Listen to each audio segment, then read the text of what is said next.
am so excited. We are finally going to do this mineral sunscreen roundup. Over the past couple weeks, I have been testing a ton of mineral sunscreens, and I'm going to give you my final verdict on what I think is worth it and maybe what isn't worth it. Let's get into it, starting with the ones that just didn't really work for my skin. First up, unfortunately, is Prequel's mineral sunscreen. First, I just want to say that I am the biggest Prequel fan. I think the lotions are unbeatable. They have an amazing rosacea gel, a foot cream. For the price, they are so affordable, and the products are huge. Like the pump, the lotion in the pump, I am obsessed with it. I think it's the best thing I've ever put on my body, genuinely. But the sunscreen just doesn't do it for me. It pilled so bad on my face. I tried a million times. I tried doing a physical exfoliator before. I couldn't get this baby to stop pilling. So for that reason alone, it's not for me, because I think it did have like a beautiful glow, but the pilling was just too much. I made a video on this prior, kind of more of a first impressions review, but after having tried it about 7 or 8 times and each time the pilling was there, I just gotta call it on the Prequel mineral sunscreen. Sorry, love Prequel so much, sunscreen just didn't work for me. Next up is Kosas Dreambeam. I also kind of gave this an initial review, and I have tried it a bunch more since this video right now,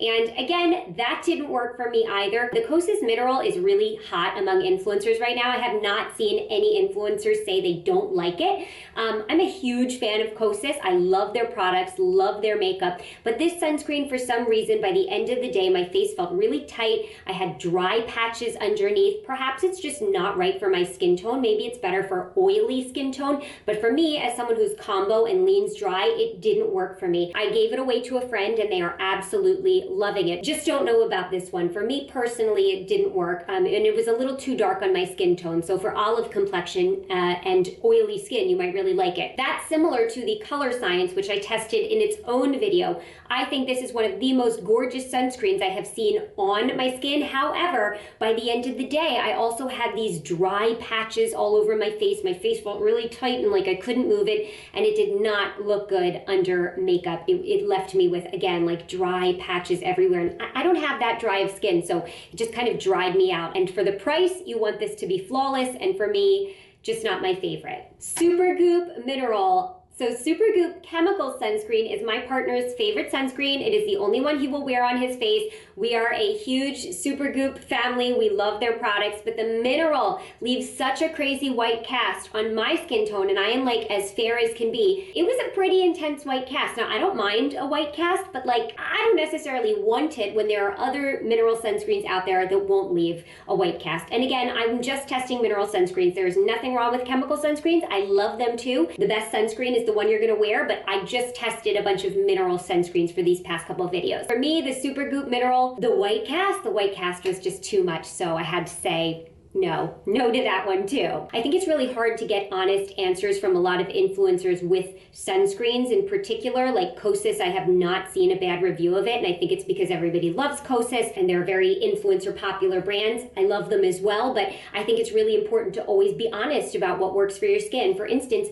I have a ton of videos talking about how much I love Prequel, but I'm also vocal that the sunscreen's not for me. I'm not bashing the sunscreen. I'm not bashing the brand. It is okay to have things from a brand that you don't love. Vanacream is my favorite brand of all time. I swear by them. I've made a million videos about them. I don't like their sunscreen at all, and I don't like their regular lotion. That's okay. You don't have to love everything from every brand, and if somebody says they love every single product across the board from a brand, I don't think they're being truthful about that. Okay, now let's move on to the sunscreens that fared a little bit better. Tatcha Silkscreen. Holy God, this is a beautiful sunscreen. It's kind of like a light pink color. It absorbs perfectly into my skin tone. No white cast. I always want to say my skin tone because we're just talking about my skin tone. I don't think some of these would work for other skin tones, and I'm always very vocal in letting you know what I think would work for darker skin tones and what I think wouldn't. The Tatcha, I don't think it would work for darker skin tones just because it's a pink color, so it looks nice on a light skin tone, but I'm not sure about darker skin tones. I want to be clear about that, especially for these kind of like the ones that are tinted a little bit pink, and then the Revision, which I'm about to talk, the Revision is tinted almost a little gray.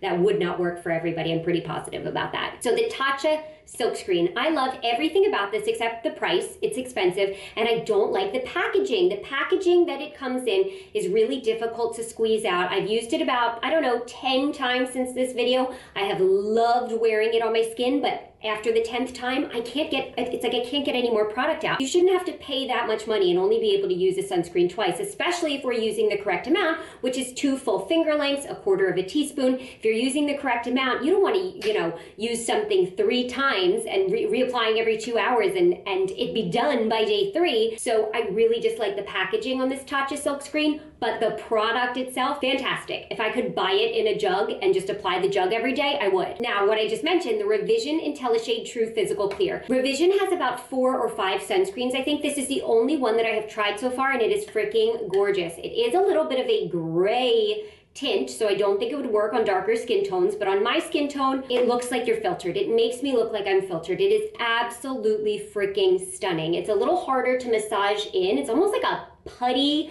feeling, but if you apply your moisturizer right before, so your skin's still a little like damp, it goes on a little bit better. Absolutely gorgeous. The only thing I don't like about this is the price. It is so freaking expensive. I do have a Derm Store discount code though. It's Jillian 15. I think that's what it is. We'll put it on screen, and you get 15% off of pretty much everything on Derm Store through 2024 with my code. So take the code and try something if you want to. This Revision is absolutely incredible. And then the third one that I really loved was OneSkin. I love the packaging. It's $54, but I do have a 15% discount for that as well. It's absolutely stunning, and the only minus I have for the OneSkin is that it's SPF 30. SPF 30 is fine. That's like the minimum you want. If it was SPF 50, OneSkin might have been my #1 mineral sunscreen that I tried. But out of these that I tested, I think I gotta give it to Revision just for how absolutely beautiful it looked. Oh, but there was one that I have not made a video on yet, but I just tried it recently. I'm gonna show you. This might even be my #1. This huge bottle, 2.7 fluid ounces, 15.7% non-nano zinc oxide, $18.99 for this huge tube. It looks absolutely gorgeous on, feels amazing. There are 4 different kinds of this. The brand is Andalou Naturals. This one smells great. Look at this. I mean, stunning, absolutely stunning. It feels like a really light lotion. SPF 30, I do wish it was a little higher, but I mean, for $18.99, this huge tube of gorgeous mineral sunscreen, I don't know. This is kind of right up there with the others. I'm gonna do a full video on this one alone, but found this and I'm really in love with it. Okay, so as far as my absolute favorite tinted mineral sunscreens, it hasn't changed. They have been the same for about a year. I'm gonna show you. The Paula's Choice Super Light Daily Wrinkle Defense. It is SPF 30. Again, I wish it was higher, but it is freaking stunning. 13% zinc oxide. It's a beautiful matte tint, so it's not glowy. So if you like a matte look, this is perfect for you. It is stunning. And then you all know if you follow me, my favorite tinted mineral SPF, a super glowy finish, looks flawless under makeup. I have it on right now. Absolutely stunning. The Bloomeffects Tulip Dew Vitamins and Mineral SPF 50. I have a 20% off permanent code for Bloomeffects website. The code is Jillian. It's just my name, and you get 20% off of anything on the website. Hundreds and hundreds of people have started wearing this sunscreen because of me. They've all been very happy with it. I swear by it. If you like a gorgeous glow, if you wear makeup, beautiful. If you don't wear makeup, it makes your skin look better, I swear. So even though I've been testing all of these mineral sunscreens, my top 2 tinted have not changed in years. Nothing has beat them. And then #1 for untinted, I'm gonna give it to Revision, and I'm gonna give a very close second to Andalou, $18.99. 2.7 fluid ounces. This baby is huge. I'm gonna be testing some more sunscreens coming up, some mineral, some chemical. We're gonna test it all. Let me know if you have any questions in the comments about the SPFs I went over today. Let me know if anything surprised you. And if there's any SPFs you want me to talk about in the future, let me know. I will order them right now and I will start testing them. Okay, I'll see you next time. Bye.